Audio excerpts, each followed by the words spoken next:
It is a possibility I was meant to write this screenplay about Katharine Hepburn. My beloved acting teacher at the New School University, Bob Lavelle, who's passed away, he was I believe he won a Tony for On Golden Pond on Broadway, the play version of it, which I remember seeing the movie when I was a child, and we all loved Bob. Bob was always full of smiles, always doing this with his tongue,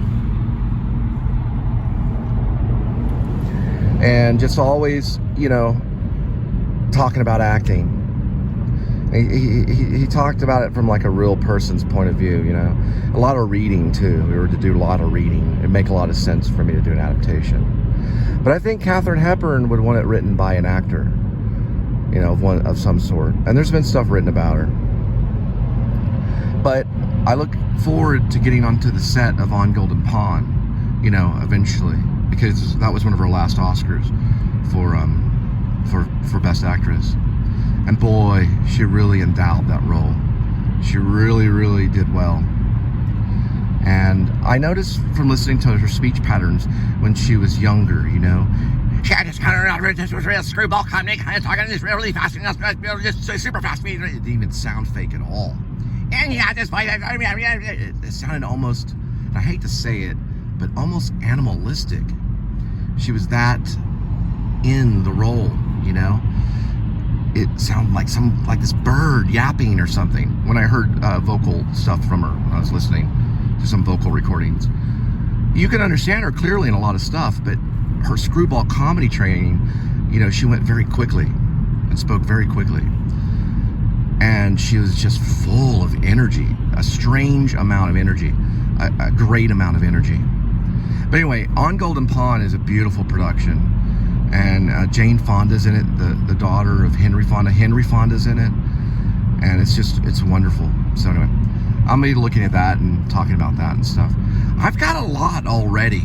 I've written a lot already. I told Diane, I said, and this is the lady that played Simone in Pee-wee's Adventure, Pee-wee's Big Adventure. Yeah, Pee-wee's Big Adventure. She played Simone. And Diane's epic. She's an epic actress. And it would be an underdog casting choice for her, of course. Every actress is going to be lined up. But I'm pushing for Diane for this role 100%. And I'll do everything as a writer in my power, according to WGA, if I'm signed on with them and we get this launched out, I will put my foot down on every casting director to make sure Diane gets this role, because I think it's for Diane. So that's Diane Salinger, right? And she's, you know, she's got some gusto. I think this is something that maybe Katharine would want, because Katharine Hepburn would probably want something like that. But, and anyway, we'll have to see ultimately, but that's what I'm going to put my foot down and say this role goes to Diane, and we'll do everything we can to make sure. Even though all the big studios, they're talking money and all this trash and everything, you know, it's going to be that whole Rocky Balboa moment where they wanted Ryan O'Neal to play Rocky, they wanted all this stuff, you know, and then Sylvester Stallone would hang the phone up. I would do the same thing. I said, if it's not for Diane, click. And also, I'd like to direct too, because I know Diane, and it would be my first big thing. But I would, of course, want consultants. I'd want consultants. I'm not an idiot. I'd want people to help. But that's what the thing about a movie is it's a team project. It's a community project, and that's how Katharine Hepburn would want things to be. She would want them to be done as a team project, as working as a team to really find everything, even every single shot, every single moment, the costume, all the way down to the music, to everything. It would be a team project, and that's what I would shoot for. First delivery, 5:21, 8 minutes, 3.1 miles. That's the Trinity. Go-karts are all on hold right now. But mini golf is going on at the Rockwood Mini Golf. A couple of them. They got cactus there, so be careful.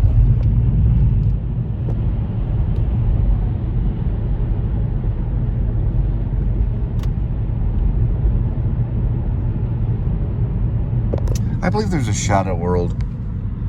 You know, like we're in a parallel world. C.S. Lewis wrote about it. There's a world kind of like beside us, kind of thing.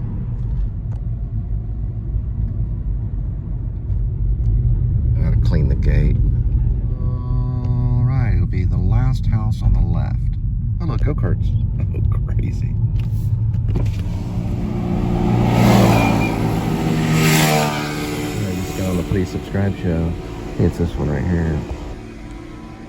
I wonder if that was timed.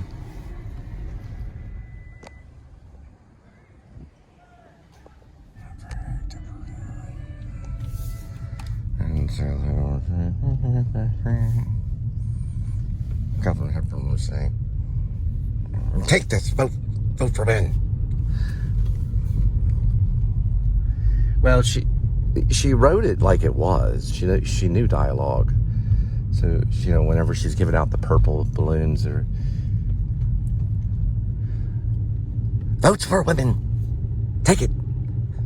That's what she was probably doing as a child. Votes for women, take it. Here's the balloon, take it. I don't know. I'm going to learn a lot about her. Anyway, here's this right here. Do y'all understand this stuff? Some kind of superstition. Someone makes someone mad, so they threw their shoes on an electrical wire.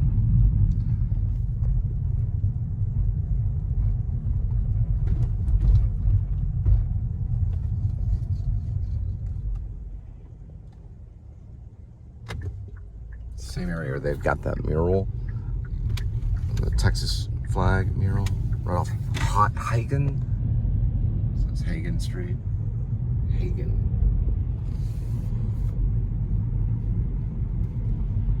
And Northwest 21st. It's kind of an epic street. Northwest 21st.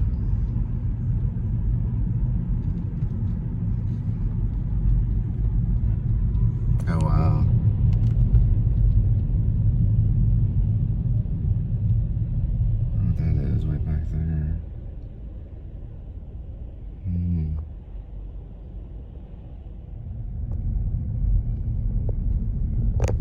So I did a lot of cutaway shots of black and white photographs, which she used in her book.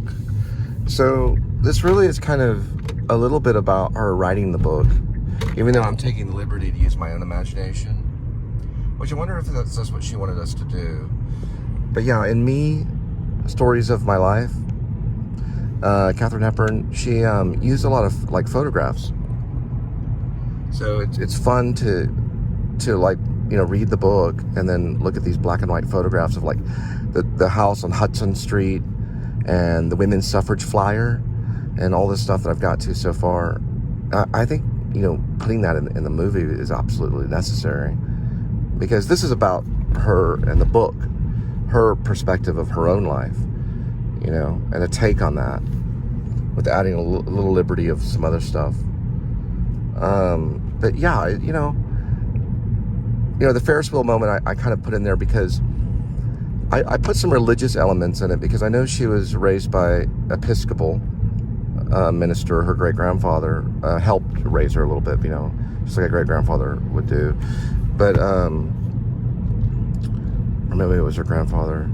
Sorry about that if it's her grandfather, sorry. But regardless, it's in the story. So I thought of starting it at the church, and then eventually going and bringing another element of the old man farmer, which she doesn't talk about. It's not in the book, but there's this old man farmer that comes up to her while she's a little girl of about 8 years old, and she's handing out these balloons that are purple, white, and green that represent the women's suffrage movement. And she's, like saying, vote for women, take this. Or actually, vote for women, take it, is what she says. Vote for women, take it. And she's handing them out, And, I do have that in there. She's on the sidewalk and she finds somebody and she does that. So that moment's in there as a little girl.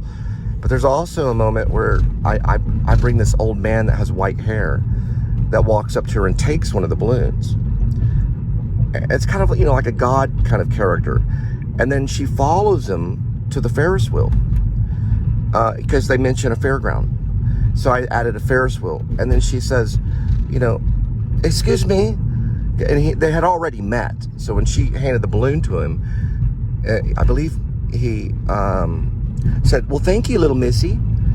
And she goes, Miss Katharine Hepburn. That's what she says. And because she's around a lot of educated people, so she knew to stand up for herself. And the old man says, oh, okay, Miss Katharine Hepburn then, and takes the balloon anyway, and then starts to walk away. And this is kind of an epic moment. We can have some music here, non-diegetic maybe. And then she sees the old man and trails him to the Ferris wheel and asks him, are you gonna ride that? And he turns and looks at her and says, well, yes. And he says something of the nature, well, are you coming? And then she kind of looks at him and he says, because the Ferris wheel's not gonna wait forever. And that's like a moment where it's kind of representation of Katharine Hepburn's life, She didn't wait. All right, next delivery, 6:44, 8 minutes, 3.6 miles. All right, so we've got the Modern Art Museum right there, Tadeo Ando. He created it, I believe, in late 90s. He got the Fritz Spritzker Award, I believe, in 1995. It's the highest award you can get for an architect. And then Louis Kahn was behind the Kimball Art Museum. He's Estonia, so from Estonia. And then Renzo Piano is the architect behind the Piano Pavilion, which is that one. It's called the Pritzker Prize. It's an architectural prize. Pritzker. Pritzker. Pritzker Prize.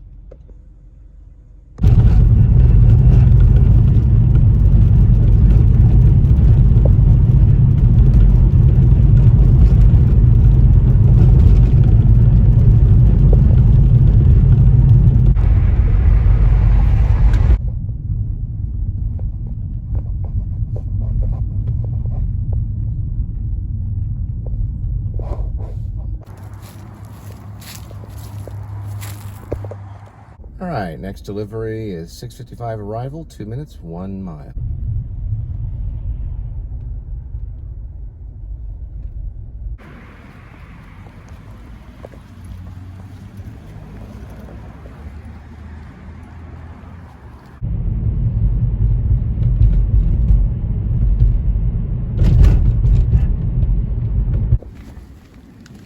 Next one's 7:26, 4 minutes, 1.2 miles.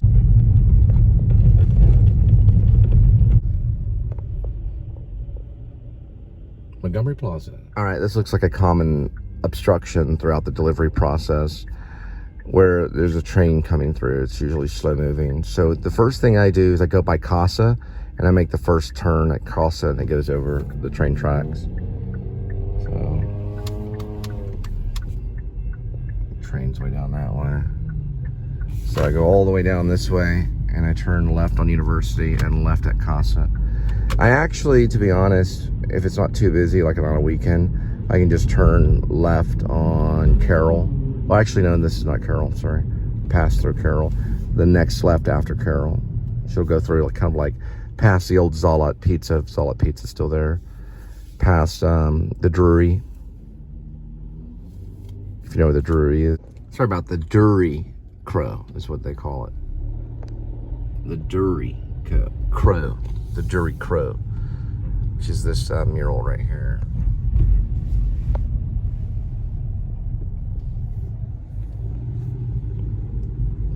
You have to go where the ramp goes down, then turn right, and then spin back around. You can do it that way or go by Casa. The Dury Crow. D-U-R-Y Crow. The Dury. It's like an English thing. The Dury Crow. The Dury Crow. Dury. The Dury Crow. The Dury Crow. There's Shipwreck. I haven't seen that before.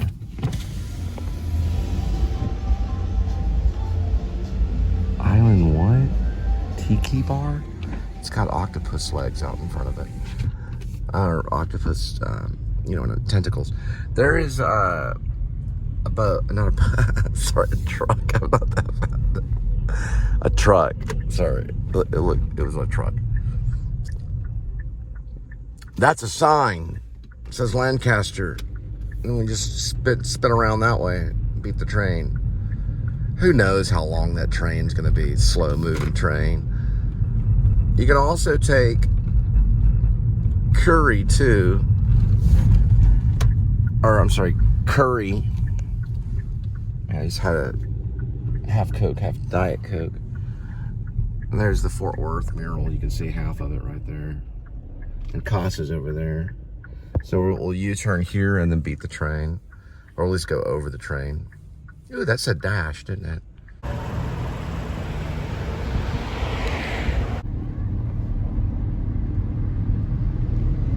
La la la la la la la la. So this bridge here goes over the train tracks. Once the train is, kind of see it right there. Yeah, but still on its way, just kind of sitting on the tracks. So you just have to do this, you know, all the time. That's okay.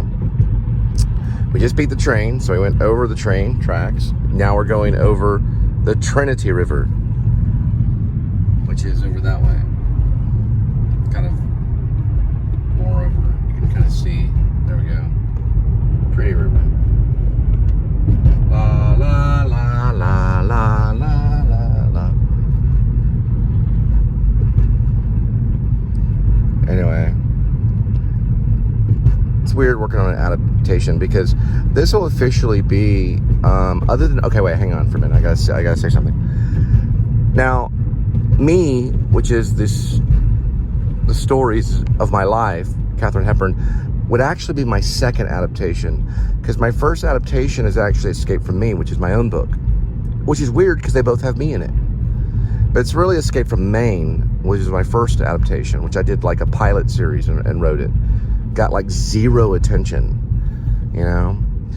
I might get a little of attention with the Katharine Hepburn thing because she's very famous.